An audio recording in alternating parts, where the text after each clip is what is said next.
What's up, guys? Welcome back to So Many Parks, So Little Time, or as I like to call it, Sombrero Pastelito. Oh, we are at a huge bucket list park for me today. We are at PortAventura, as well as Ferrari Land and Salou in Spain. Now, this is a massive theme park resort. It actually used to be owned by Universal, and there's some pretty heavy rumors that it might actually go back to Universal one day. This is just this massive, sprawling theme park. They got several really well-themed lands, as well as some very impressive roller coasters, including Shambhala, which was the former tallest and fastest roller coaster in Europe, as well as Red Force and Ferrari Land, which is the current tallest and fastest roller coaster in Europe. This park is just known for just having a thrilling ride lineup, as well as its beauty and its immersive theming. There's many nooks and crannies for you to get lost in and really take in the park atmosphere. But yeah, we're definitely here for the thrill rides, and I just can't get enough of thinking about this place. It's a park I've been wanting to go to for such a long time, and I'm finally here, so let's stop the talking and let's actually go check out PortAventura.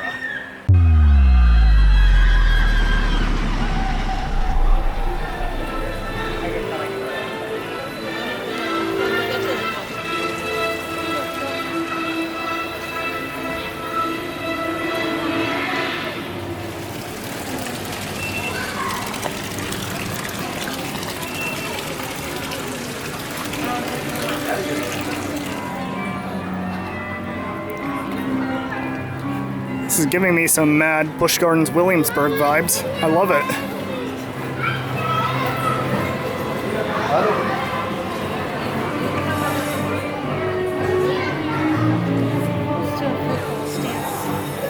What's that?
Shambhala was awesome. I've heard some people calling it the best B&M hypercoaster out there, and it's a little early for me to tell, and I've only ridden it in the front row, but I think I'm kind of inclined to agree. I think it is my new favorite B&M hypercoaster. It is a super smooth ride, and then it is chock full of airtime. I don't think it's quite the strongest airtime I've gone on a B&M hyper. I still think Goliath probably beats it for that, but I mean, it's just hill after hill, and it's just a gloriously awesome layout. It's also a strange ride in that this is one of the few B&M hypercoasters outside of North America that has the staggered seating. And even though it's got that seating, it really doesn't matter. It's still absolutely awesome, but who knows, maybe it's even better in the back. We'll have to try it again back there. And then probably another awesome aspect about this ride is that you get just this amazing view of the sea from it. Overall, just everything about this ride is excellent, and I'm really, really happy that I rode it. Also, this was my 900th roller coaster. Couldn't be happier that I picked this one. Okay, now let's go ride Dragon Con!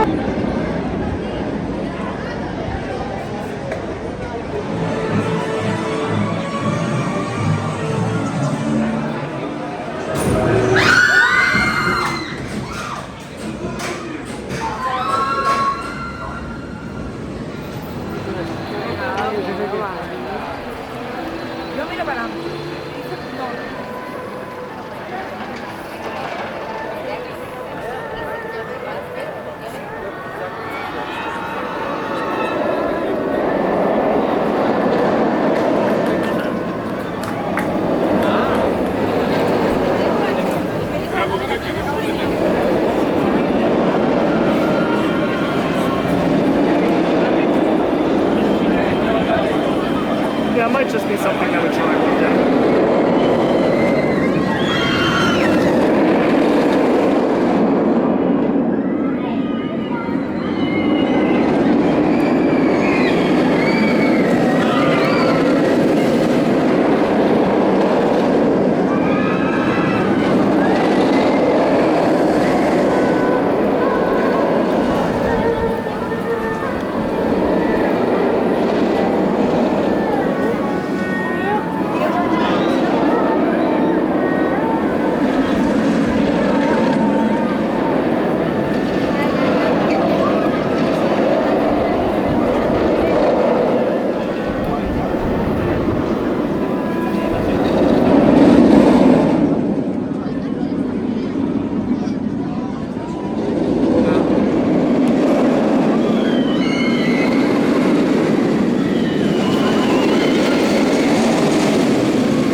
So Dragon Con is awesome. It's a very uncommon B&M sit-down coaster. No fancy stand-up train, no fancy floorless train, just your very classic sit-down style roller coaster. And the ride is awesome. It's sort of like a cross between Kumba and Kraken. Although I don't think it's quite as forceful as Kumba, it still really throws you around and it rips through its course. Now Dragon Con, of course, is famous for being the first roller coaster to flip riders upside down 8 times. And yeah, this thing just feels like inversion after inversion. Whereas Shambhala is all about airtime, Dragon Con is all about inversions, and it does it to perfection. Now, it is a nearly 30-year-old roller coaster, so it is a little bit on the shaky side. There was a bit of a pothole on the first drop as well, but I mean, it's a B&M. It still runs better than like older Vekoma or Aero coasters. But yeah, that forcefulness, that bite to it, it's just fantastic. PortAventura really has 2 outstanding B&M coasters here.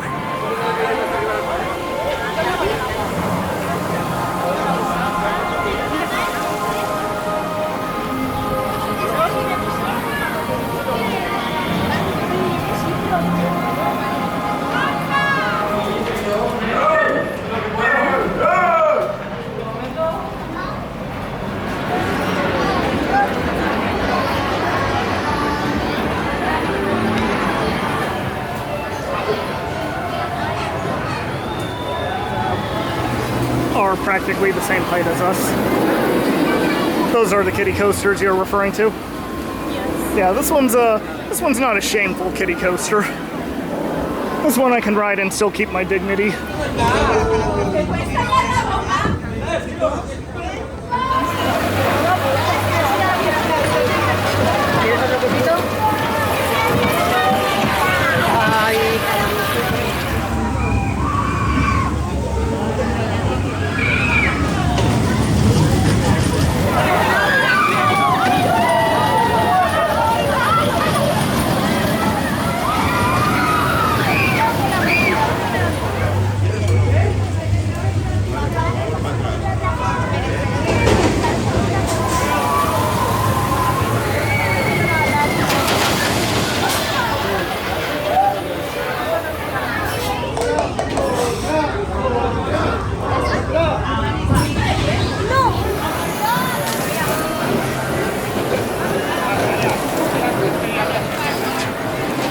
Since I've seen a park with good jumping fountains.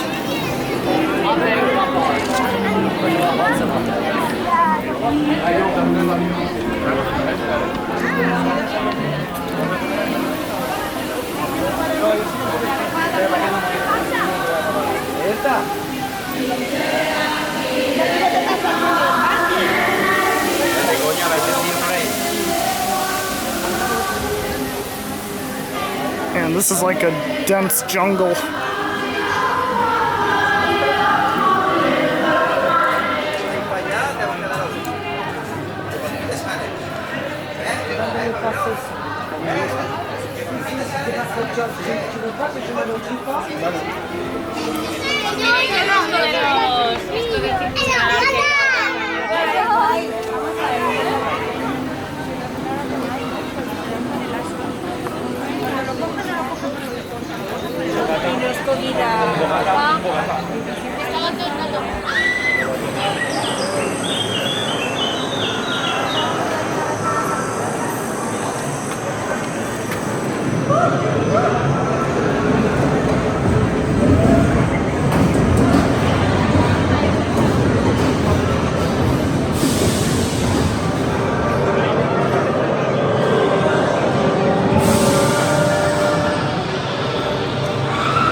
Dude, Furius Baco is such a rush. Now this is a very strange Intamin roller coaster because it is a wing coaster, but it has a hydraulic launch. So that combination makes it really, really intense. And then along with that, at the end of the hydraulic launch is a very abrupt airtime hill. And then after that, a series of aggressive turns and then a very low and slow inline twist over a vineyard. It is a blitz of a roller coaster without being an Intamin blitz coaster. Now, all of that would make it perfect, but there is the one issue in that it is a very bouncy ride. It's not enough to ruin the experience, but I can imagine for some people it can be a little bit too much. Otherwise, man, this thing is just so awesome. And in the front row, you feel every bit of that 84-mile-per-hour launch. And the craziest part, it's not even the fastest roller coaster in this resort.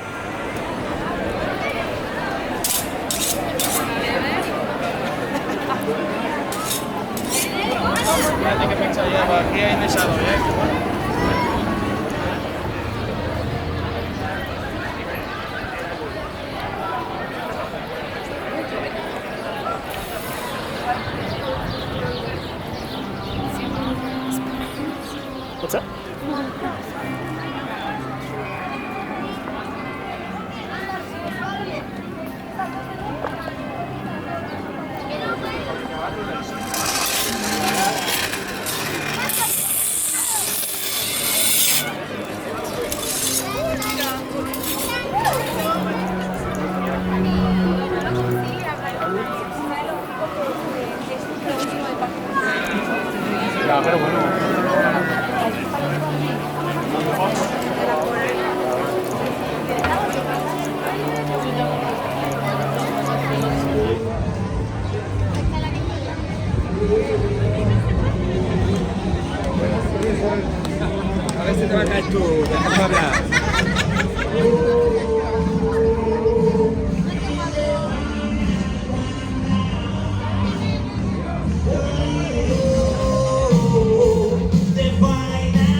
Final Countdown. Ese fuerte aplauso para vosotros y bienvenidos.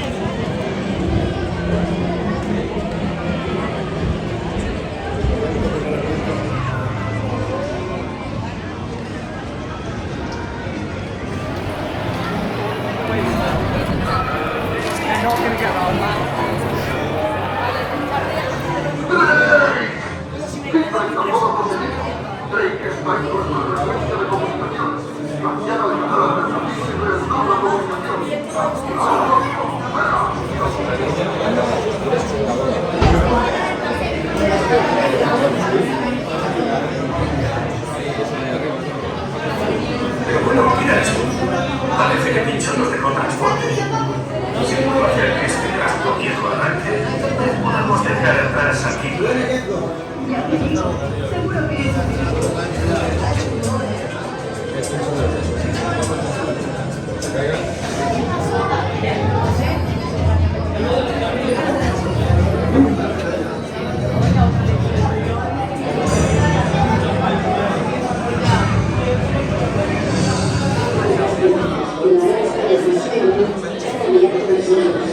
que Bright Technologies está tratando de aprovechar el gas y venderlo al mejor postor. Es un alucinógeno extremadamente potente que os hará ver. Lo siento, chicos. No pretendía hacerlo. No tengo ni idea de cuánto tiempo durará esto.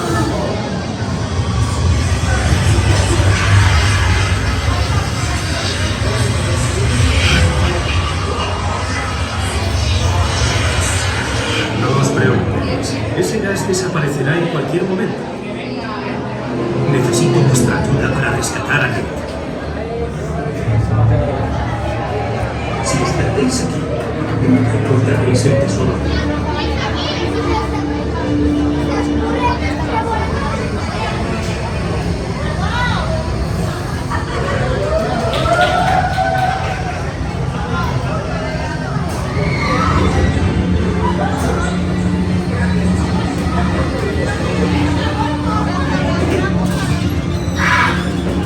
So it took a while, but one long line and several breakdowns later, we finally got on Uncharted and Enigma de Penitence. Now this is a very, very wacky Intamin roller coaster. It is an ultra technologically advanced ride, hence the breakdowns. I don't want to spoil too much, but this roller coaster did a bunch of things that I've never experienced on any roller coaster. The best way I can describe it is it's like a wackier version of Revenge of the Mummy. That being said, the launches were a lot of fun, the scenery and elements were a lot of fun. My fiance was joking that this is the second attraction where we've seen Tom Holland speak a different language on this trip. Overall, it is a very solid ride. I'm not sure I'd wait in a super long line for it again, but I really did enjoy it. I'm sure it would be until this pretty much a couple days ago. So I've made it generic.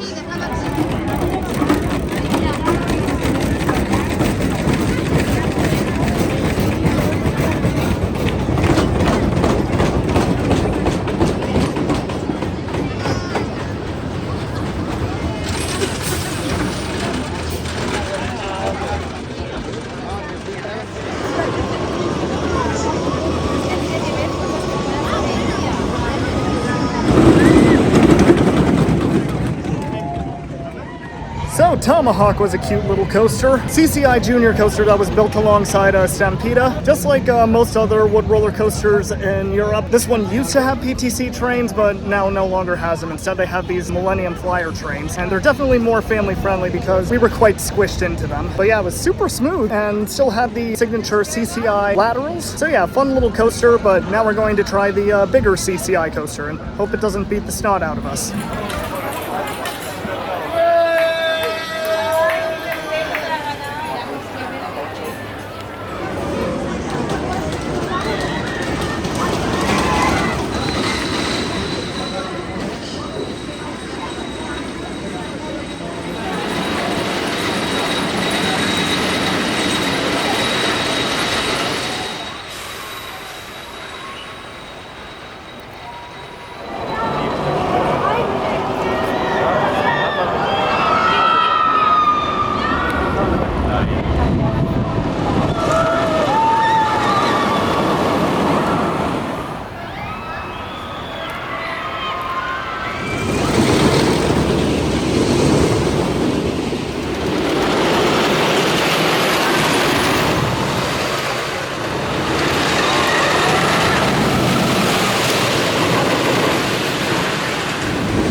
falta una adulta.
Stampida's fun. I had heard so many things about Stampida that really paint it in a very negative light, but I actually really enjoyed that. Just like Tomahawk, it's a 1997 CCI coaster, and just like almost all the other wood coasters in Europe, it used to have PTC trains, but now it has, I think, Kumbach trains. Europe really is in a don't get PTC train challenge. I think the only PTCs are actually in the UK. It's kind of strange. We got the back row, and it was a wild ride. And even though it's not a smooth ride, it's not horrendously rough either. I've definitely been on way rougher wood roller coasters. Overall, just honestly, a pretty underrated roller coaster. Can't wait to ride it again. Oh boy, we got the other side of Stampida, the red side, and that was a bit of a wilder ride than the blue side was. A little bit rougher. There was one particularly bad pothole. I can't remember where in the ride it was, but it was very noticeable. But even still, very fun ride. Really enjoyed this wood coaster. I think it's a little underrated. The racing and dueling aspect is very well done. There is a trim somewhere on the ride that does kind of zap its speed towards the end, but to me it doesn't make that big a difference. Really glad that this park still has this coaster. But if RMC was to do its work on this thing, I'd be interested to see what they could do.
So El Diablo Tren de la Mina is a very fun aero mine train, and it is a very rare aero roller coaster in Europe. Now this was very close to being one of my favorite mine train coasters. It has some very good speed, some great laterals, and just the right amount of jerkiness that it feels out of control but also offers a relatively smooth ride. The contouring of the seats is a little bit of an issue because it bangs you around a little bit, but that's more of a minor complaint. It's still a really, really fun ride. This one also has 3 lift hills, which does disrupt the pacing quite a bit, but outside of those things, it is a very fun mine ride. Perfect fit for this park too.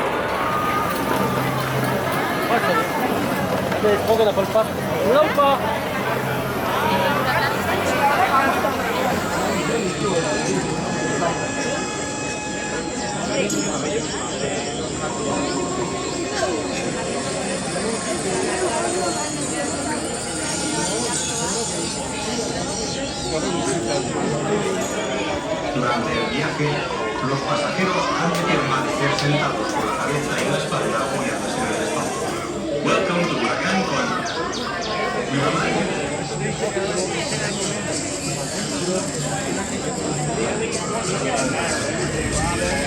The unride hats, glasses, loose shoes, or any other loose objects that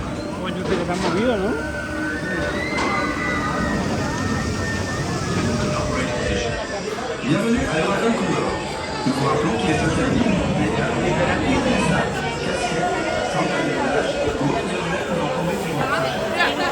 So we rode Hurakan Condor, and that is a good Intamin drop tower. We just happened to get onto the stand-up floorless side. No tilt option, but it was still an absolutely awesome rush. And then the view that you get from the top of the tower is simply spectacular. I think this is one of the tallest drop towers in Europe, possibly even the world, and it definitely feels that way. That drop goes on forever. It doesn't have the most powerful punch, but it still has a nice kick to it. So overall, just an absolutely fantastic drop tower.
So we did the Rapids ride because it's kind of hot and it's on our fast pass. Everyone in the raft got off relatively unscathed. Of course, I was the one who got splashed big time. Though this is not one of those drenching river rapids rides, so I'll actually put it in the upper echelon of river rapids rides that I've been on.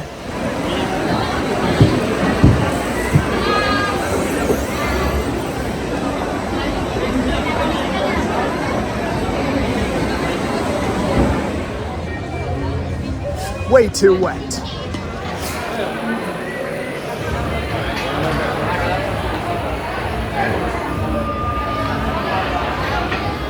All right, here we go. So I had previously been to Ferrari World in Abu Dhabi, and now I'm happy to finally get to Ferrari Land here in Spain. And even though Red Force is not quite as fast as Formula Rosa, I'm still very excited to ride it.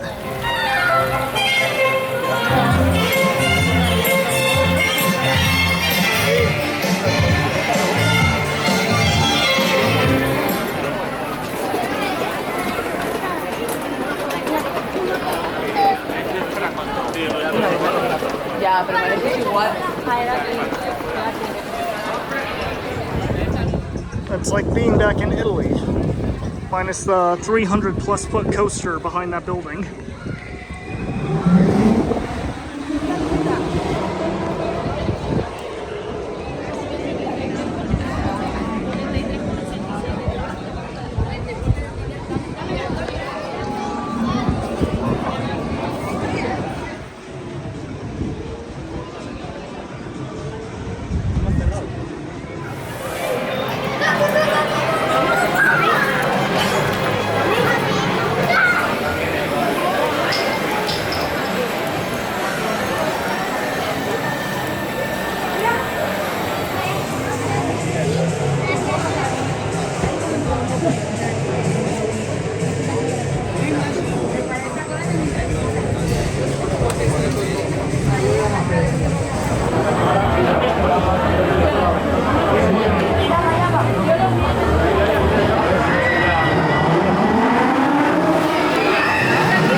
Red Force was awesome. So this ride, it's the tallest and fastest roller coaster in Europe. It kind of looks like a strata coaster, but it doesn't quite go to the 400-foot range. It's around the 350-foot range, I believe. But even though it kind of resembles a strata coaster, it just sort of feels like its very own thing. It's got a launch like a blitz coaster, but it still brings you up to 112 miles per hour really, really quickly. So it doesn't have the same kick as a hydraulic launch, but it still has a kick. And then going that fast, it doesn't matter how punchy the launch was, your face is gonna get just ripped back. And then the top hat, man, you get such an amazing view from up there. Between King Dakar, Top Thrill Dragster, and Red Force, I think that Red Force actually has the best view from the top of the ride. And then the ride is extremely smooth too. There is a little bit of a slight shuffle towards the end of the launch, but it's still smoother than some of the other hydraulic launches at that. So is it better than Top Thrill or King Dakar? I can't really say for sure, but like I said, I'm not even really trying to compare it to those rides. It really is its own thing. It's the best launch in the resort, but I still think that Shambhala is the best roller coaster in the resort. But even still, you definitely need to take some time to go to Ferrari Land to check out Red Force. Alright, so after tackling this big bad boy, we're going after this little bad boy. So this might be an issue. The train overshot the station.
a vedere la prima corsa. Era il 1908 e l'automobile era stata inventata da poco. Quel giorno ho avuto la certezza che quello straordinario mezzo di libertà e di sfida sarebbe...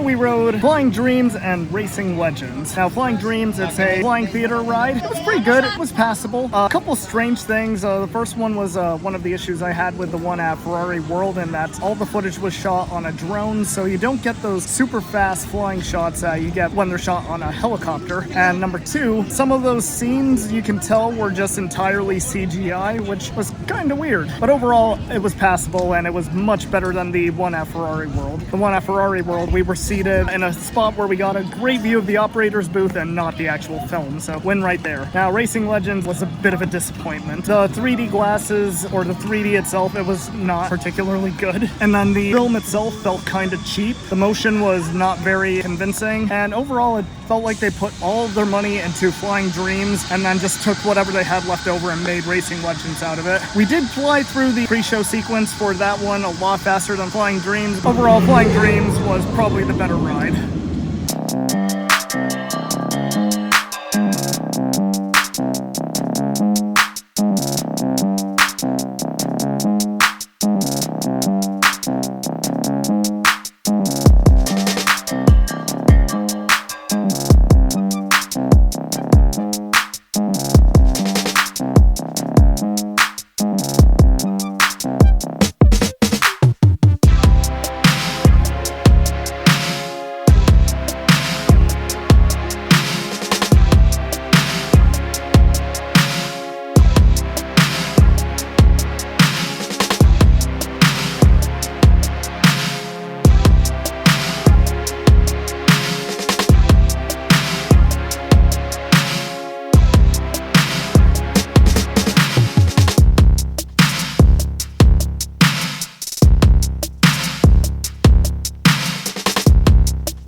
So just like at Ferrari World, everything that has the Ferrari logo is extremely marked up in price. So I am probably not going to get any merchandise from Ferrari Land.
So, that was PortAventura World in Salou, Spain. This was a really, really fun day, a really fun adventure, and a really fun resort, and 2 really fun theme parks. So I'm gonna start off with the negative and say that PortAventura, it's a park that I really want to love, but kind of like Hershey Park and Kennywood, those are 2 great parks, but there are just a bunch of really small things that really add up, and because of that, I can't really say that I love the park. Things like the wait time app was extremely unreliable, and all of the numbers were just completely off. The operations are rather slow. The park layout has some issues where the map says one thing, but the actual path says another thing. Just little things like these that really add up and just kind of detract from the overall experience. That being said, I absolutely recommend visiting the park. They have some really, really great attractions. Shambhala was my 900th roller coaster, and I could not be happier with that being my milestone. Dragon Con makes for an excellent supporting coaster. Furius Baco is super intense. And then Uncharted is a very unique, very well-themed experience. Really cool things like that makes this park very much worthwhile. And then the park is very much beautiful, and there's so many really cool things to do. So even though I don't love the park, I really, really enjoyed my time here, and I recommend you, if you ever find yourself in Salou in Spain and Barcelona, come check out the park. As for Ferrari Land, it's a fine park.